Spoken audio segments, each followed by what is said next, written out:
سلطة صحية إذا راح تسووها راح تدمنوها، متكونة من البيبي سبانخ، الجرجير الإنجليزي، ومن الجوز والرمان. غسلناه طبعا كل الزين. هنا منقعين الجوز عندنا تقريبا 15 دقيقة حتى يكون ناعس من تاكلوه، والرمان أيضا لازم يكون مزمز، لا حامض ولا حلو، أو يكون حامض بس ما يكون حلو.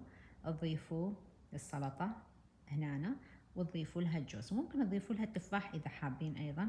هاي السلطة صحية 100%. هنا زيت زيتون، حطينا لها دبس رمان، بعدين راح نضيف لها عصرة ليمونة كاملة تكون، والملح. تاكلوها وما تشبعون من عندها، صحية بشكل مو طبيعي، خاصة للنساء اللي عمرهم فوق 40 سنة محتاجين هالنوع من السلطات. تقوي الذاكرة عندكم، تنشط الدورة الدموية عندكم، وأيضا تحميكم من فقر الدم. تابعوا.